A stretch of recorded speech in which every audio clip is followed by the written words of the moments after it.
주님의 놀라운 은혜가 이 밤에 저와 여러분과 함께하길 기도드립니다.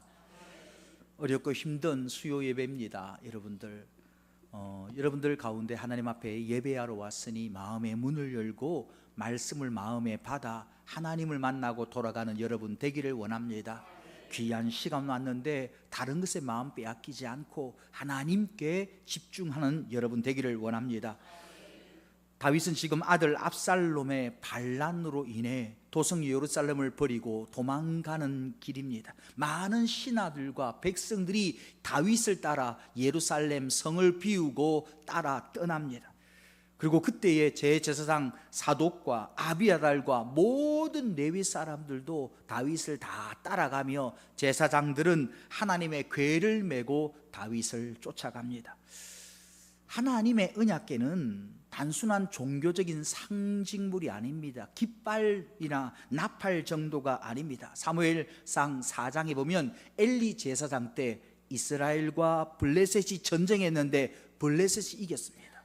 그래서 이스라엘 백성들이 대패한 가운데 우리가 어떻게 저들을 이길까 고민하다가 하나님의 언약궤를 가지고 오게 합니다. 그러자 그때까지 적들에게 의하여 패하고 낙심하고 두려워했던 이스라엘 그 가운데 얼마나 큰 소리로 외치며 고함 질렀더니 여호와의 궤가 온도다, 우리 하나님의 궤가 오도다, 얼마나 외쳤던지 땅이 진동하며 울렸다 성경이 기록합니다. 이스라엘 백성들이 얼마나 하나님의 언약궤가 승리를 상징하는지, 하나님이 함께 하신다는 임재를 상징하는지 그들이 듣고 알고 믿고 있는 겁니다. 그런데 언약궤가 다윗의 편에 있을 때는 강력한 승리의 도구가 됩니다. 그런데 반대로 언약궤를 압살롬이 차지하였다면 이스라엘 백성들은 하나님의 언약궤를 가진 적들과 싸워야 되는 너무도 큰 부담감과 두려움과 작은 싸움에서 실패했을지라도 봐라,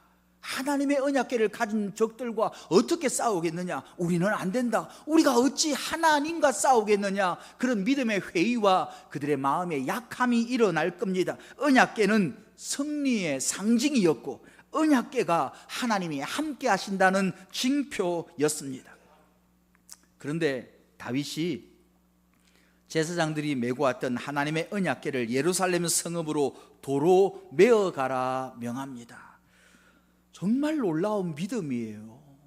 그냥 그 언약궤와 함께하면 백성들이 따를 것 아닙니까? 하나님이 함께 하실 거 아닙니까? 그런데 다윗은 하나님의 언약궤를 예루살렘 성읍으로 도로 메어가라 라고 말합니다. 그 이유가 뭐냐? 하나님이 나를 기뻐하시면 언약궤에 있는 곳으로 나를 돌아가게 하실 것이고, 하나님이 나를 미워하시고 싫어하시면 언약궤가 아니라 더 큰 것들이 있어도 나는 무너진다는 겁니다. 하나님의 언약궤보다 하나님의 마음을 두는 바로 다윗임을 여러분 깨닫기를 원합니다. 언약궤가 아니라 하나님이 중요하지요. 하나님이 중요합니다. 여러분 삶에 하나님이 얼마나 중요합니까?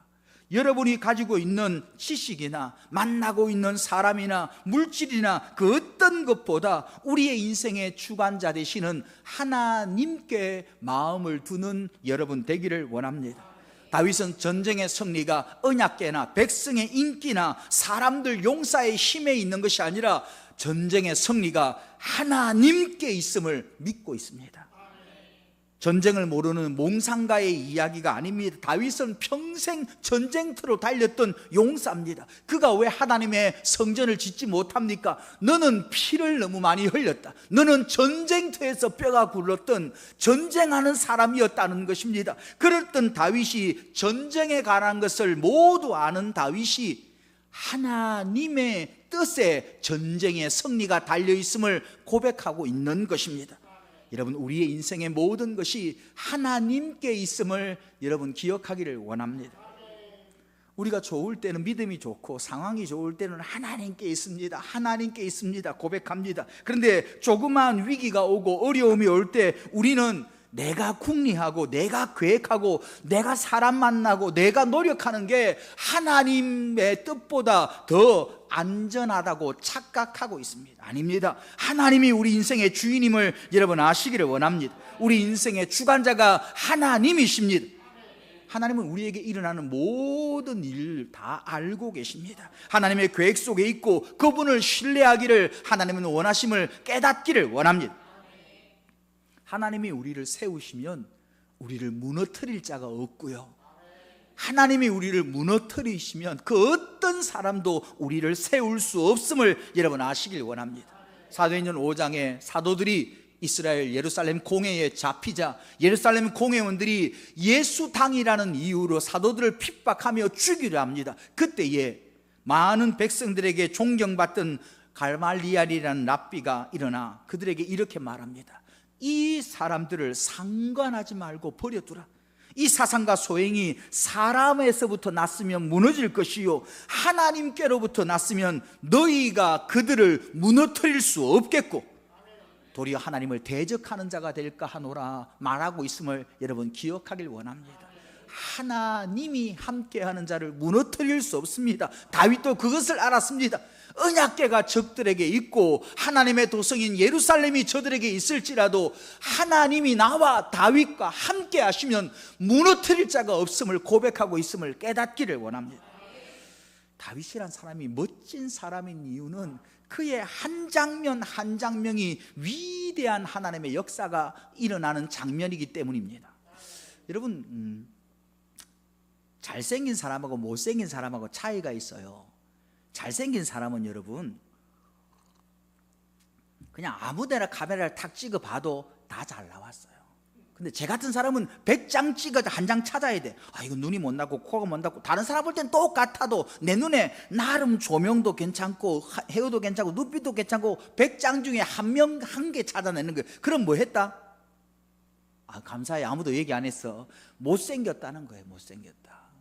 잘생긴 사람은 여러분 사진 한 장이 아니라 그걸 동영상으로 찍어도 영화나 드라마로 찍어도 이쁘게 나오는 거예요. 원래 이뻤어. 다윗이 그렇습니다. 그의 삶의 한 부분만 바라보아도 하나님께 영광이 되며 위대한 고백이 됨을 깨닫기를 원합니다.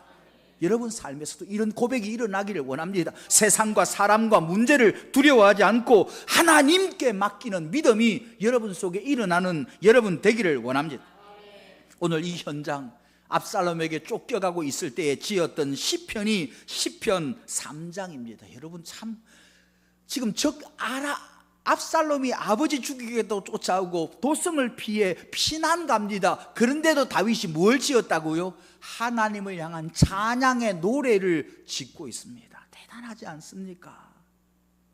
뭐라고 짓느냐면 이렇게 짓습니다. 이거 애껴야 돼요. 여러분 이게 귀한 줄 알려면 아무렇게나 읽으면 안 되는데 애껴야 돼요. 시편 3장입니다. 여러분 찾아보지 마시고 저를 보셔요. 제가 읽어줄 거예요. 지금 잘 들어보세요. 다윗이 이리 고백합니다. 내가 누워 자고 깨었으니 여호와께서 나를 붙드심이로다. 천만인이 나를 애워싸 진친다 해도 내가 두려워하지 아니하리로다. 구원은 여호와께 있사오니 주의 복을 주의 백성에게 내리소서. 얼마나 위대한 고백입니까? 그냥 에어컨 밑에 틀어놔놓고 아이스 아메리카노 마시면서 적은 시가 아니라 전쟁터에 쫓겨가면서 울며 머리를 휘날리고 백성과 함께 왕 다윗이 맨발로 쫓겨가며 지었던 시가 내가 눕고 잤고 깨었으니 하나님이 나를 붙드십니다. 천하 만민이 나를 애워싸 진을 친다 할지라도 다윗 잡아라, 다윗 죽여라, 다윗을 몰아내라 말할지라도 내가 두려워하지 아니하리니 구원은 그들에게 있는 것이 아니라 힘과 병사와 무기에 있는 것이 아니라 구원은 여호와께 있사오니. 이 위대한 고백이 다윗의 고백이고 이것이 다윗의 믿음이며 곧 우리의 믿음 되기를 축원드립니다. 모든 것이 하나님의 손 아래에 있음을 깨닫기를 원합니다. 그래서 믿음의 사람은 여러분 담대한 평안함이 있습니다. 세상 사람은 항상 하는 게 뭘 하냐면 후회를 해요. 어떤 일을 하고 나면 그때 A를 해야 되는데 당신 말 듣고 B를 해가지고 이 모양 이 꼴이라고. 그분이 B를 선택하면 나중에는 여러분 A 안 했다고 또 그래요. 후회가 돼. 아우, 부산 가야 되는데 당신 만들고 대전 와가지고 눈 오고 지금 엉망이다. 도로 막히고 어떡해. 같이 갔으면 백화점이 똑같이 있으면 부산 가야 되는데 대전 와서 고생이다. 그분 부산 갔으면 여러분 더 고생이에요. 더 고생.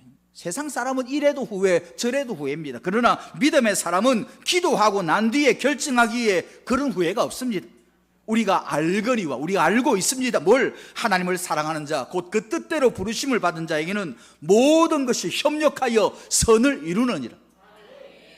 우리가 가는 길에 눈보람이 쳐도 하나님 앞에 기도하고 그 길을 걸었으면 하나님 감사합니다. 올해 한 번도 눈 보지 않았는데 눈을 보게 하시니 하나님께 영광입니다. 아멘 좀 합시다. 앞으로 아멘 안 하려면 집에 계세요. 수예배 나오지 마시고. 아멘 할 분들만 오셔야죠. 그럼 어떻게 아멘을 합니까? 아멘은 여러분, 목사님 아멘 자꾸 강요하네. 그게 아니고 여러분 속에 터져 나와야 되는 고백입니다. 예배 때 아멘 안 하면 하루 종일 아멘 안 해요. 아멘 안 해요. 어느 선교사님이 그 얘기 하더라고요. 그 선교사님은 밥을 먹다가도, 제가 좋아하는 선교사님, 밥을 먹다가도 갑자기 은혜가 팍 임하면 숟가락을 먹다가 탁 놓고, 우리는 살아도 주를 위하여 살고 죽어도 주를 위하여 산다. 밥 먹다가, 그러면 애들이나 사모님이 밥 먹다가 그 말이 끝나자마자 아멘 할렐루야, 그래야 그 집이 오늘 저기 넘어가는 거예요. 아멘을 만약에 안 하면 밥이 날아가고 믿음이 떨어졌다고 무릎 꿇고 기도해라 그러면서 안수기는 얼마나 누르는지 목에 디스크 생길 정도예요. 그래서 애들이 먹다가도 아버지가 뭔 은혜로운 말하면 아멘을 준비를 하는 거야.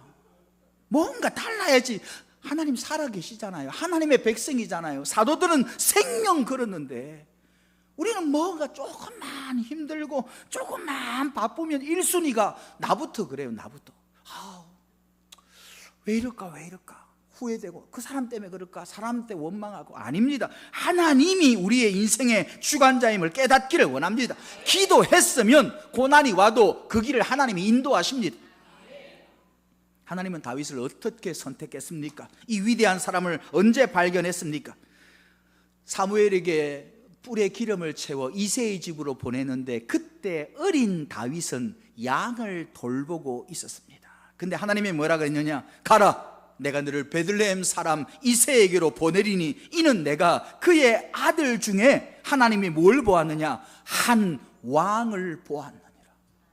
세상 사람들은 동네에 가난한 집 8째 아들, 막내, 형들의 심부름, 아버지의 심부름하는 코 올리는 새까만 목동 다윗을 보고 있는데 하나님은 목동 다윗을 보는 게 아니라 왕을 보았다 말씀하고 있음을 여러분 기억하길 원합니다.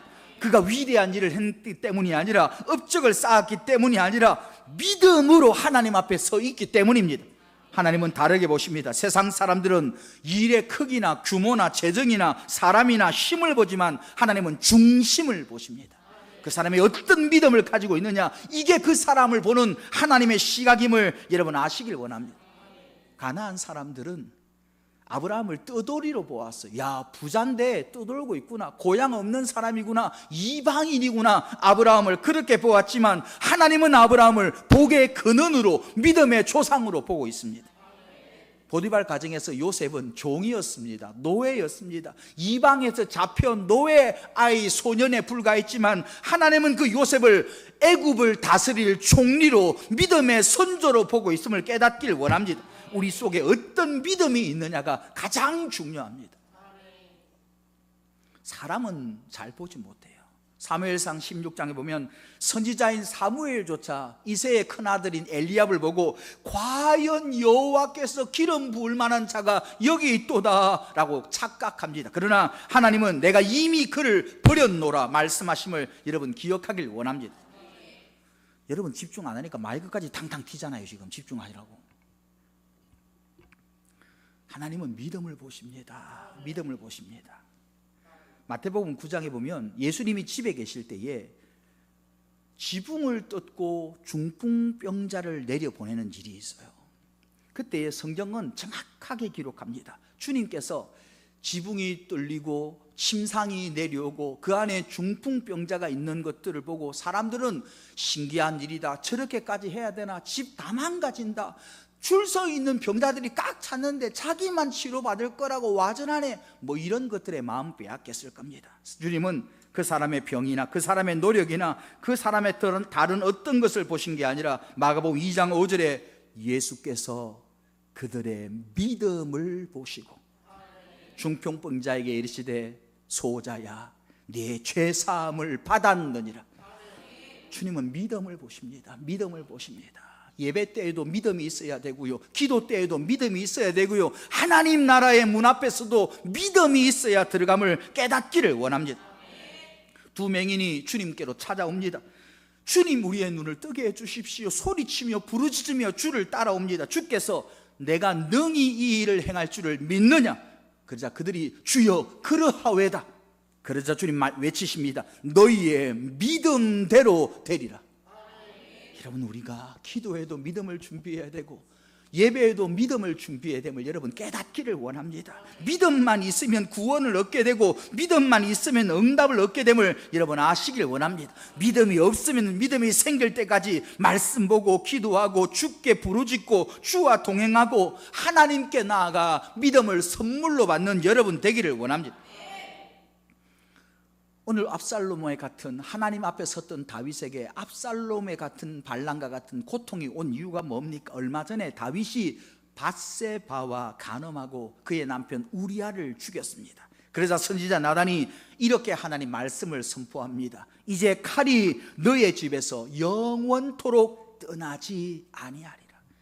그리하여 다윗의 가정에 이런 엄청난 칼부림이 일어납니다. 전쟁이 일어납니다. 그럼 전쟁이 일어난 지금 이미 죄는 저질러졌고 하나님의 진노가 임한 지금 다윗을 향한 하나님의 뜻은 무엇입니까?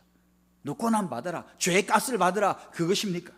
하나님은 다윗이 지금 이 고난을 통해 처음 신앙으로 돌아가기를 원합니다. 다시금 다윗의 믿음을 새롭게 만들기를 원하심을 여러분 깨닫기를 원합니다. 제가 오늘 설교를 지난주에 준비를 했습니다. 물론 그 중간에 가다듬었긴 했지만 월화수 시간에, 그러니까 주보에 나왔겠죠, 그죠 여러분? 지난주에 했는데 오늘 예화를 준비했는데 놀라운 일이 있더라고. 지금 예화입니다. 1년이나 2년에 한 번쯤 피아노 조율을 해요. 예화를 준비를 했어요. 근데 이번 주 지금 월화수 예화 피아노 조율을 해서 참 놀랍지요? 안 놀라운 분들은 이상한 분들이에요. 지나가는데 홍해가 갈라지는 걸 보든지 땅을 뒤집는데 막 생수가 터지, 그런 분들만 안 놀라지 굉장히 놀라워요. 지난주에 제가 이거 할 줄도 모르고 조율할 줄도 모르고 이 예화를 준비했는데 이번 주에 조율했어요. 피아노를 보면 조율을 해야 돼요. 피아노가 기준이 돼서 성가대 해보신 분은 알겠지만 반주자님 첫음 솔 그러면 띵 누르면 자 긁으면서 그 음에 맞춰서 노래 시작. 성가대는 피아노 음에 맞춰서 노래로 기준이 되는 겁니다. 기준. 우리 삶의 기준이 뭐냐? 모든 것을 결정하는 기준이 하나님을 향한 믿음, 신앙입니다.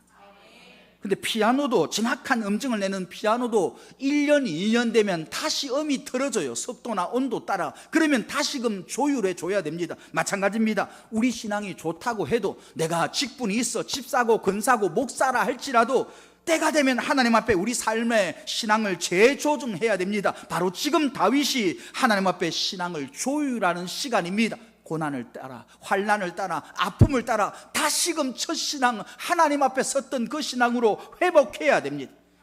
여러분, 우리 삶 가운데서도 하나님을 다시 만나고 신앙을 조율하는 시간이 필요합니다. 때로는 아픔이 오고 때로는 이유 모를 고난이 올지라도 하나님, 지금 제 신앙을 다시 정립합니다. 내 자아로 생각했던 내 고집이 있습니까? 하나님을 향한 믿음을 가진 것이 아니라 내 고집을, 내 자존심을, 내 생각이 주인된 것 없습니까? 신앙을 새롭게 조율하고 연단하고 하나님께 맞추어 가야 합니다. 참된 신앙은 그래서 날마다 하나님을 만나 맞추어야 돼요. 말씀으로 조율되는 여러분 되기를 원합니다. 기도 시간에 여러분 마음이 변화되며 하나님 앞에 예수님의 마음으로 조율되는 여러분 되기를 원합니다. 삶의 순간순간 하나님 앞에 조율해 가시는 여러분 되기를 원합니다. 하나님께 맞추어 걸어가는 길이 가장 행복한 길이며, 우리가 하나님의 주관 안에 있음을 고백하며 선한 일이든 악한 일이든 고통의 일이든 주의 뜻대로 되기를 원합니다. 믿음의 간절한 고백을 만들어야 합니다. 하나님은 다르게 보십니다. 우리 중에 믿음이 있는가를 보십니다. 하나님 앞에 온전한 믿음을 세우시며 날마다 하나님, 제가 하나님의 마음에 맞추고 있습니까? 예수님의 걸음에 동일한 동행의 걸음을 걷고 있습니까? 여러분의 인생을 믿음으로 조율해 가시며 하나님의 기쁨을 누리시는 저와 여러분 되기를 기도드립니다.